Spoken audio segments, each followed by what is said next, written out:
ఉపనిషత్తులు సాహిత్యంలో వేరొక భాగం. అవి వేదాల్లో భాగం కావు. అవి అపౌరుషేయాలు కావు. అయినా అవి మత సాహిత్యంలో ఒక భాగమైనాయి. ఉపనిషత్తులు బహుసంఖ్యాకాలు. కొన్ని ప్రధానమైనవి, మరికొన్ని అప్రధానమైనవి.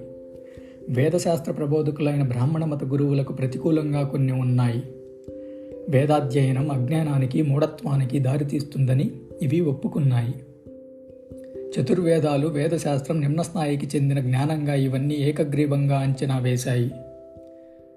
వేదాలు దైవతత్వమైనవనే విషయాన్ని అవి సవాలు చేశాయి. బ్రాహ్మణ్యంలో మౌలికమైన బలులు, శ్రాద్ధకర్మలు, యజ్ఞ విధులు, సంభావనల ప్రయోజకత్వాన్ని అవన్నీ తిరస్కరించాయి. ఈపై విషయాలే ఉపనిషత్తులు చేపట్టిన ప్రధాన అంశాలు కావు. వాటి చర్చ ఆత్మ, బ్రహ్మాలపై కేంద్రీకృతమైంది. సర్వత్రా వ్యాపించి ఉండి విశ్వాన్నంతా శాసించే మూలసూత్రమే బ్రహ్మ. తాను బ్రహ్మనని ఆత్మ గుర్తించడం వల్లనే మోక్షం సిద్ధిస్తుంది.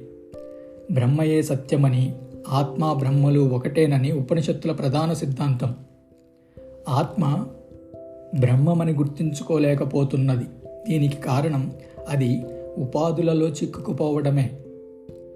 బ్రహ్మ సత్యమేనా అనేది ప్రశ్న. ఈ ప్రశ్నకు ఇచ్చే సమాధానం మీదనే ఉపనిషత్తుల తాత్విక సిద్ధాంతాలను ఆమోదించడం ఆధారపడి ఉంది. బ్రహ్మయే సత్యము అనే సిద్ధాంతానికి ఆధారభూతమైన ఏ దృష్టాంతము బుద్ధునికి గోచరించలేదు. ఉపనిషత్ భాష్యకారులను ఈ విషయాలపై ప్రశ్నించలేదని భావించరాదు. వారిని ఇట్లా ప్రశ్నించారు.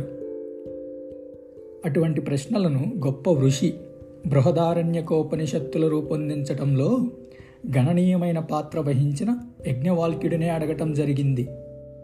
బ్రహ్మ అంటే ఏమి, ఆత్మ అనగా ఏమి అతన్ని అడగగా, అతను నేతి నేతి అనగా నాకు తెలీదు అని మాత్రమే సమాధానం ఇవ్వగలిగాడు.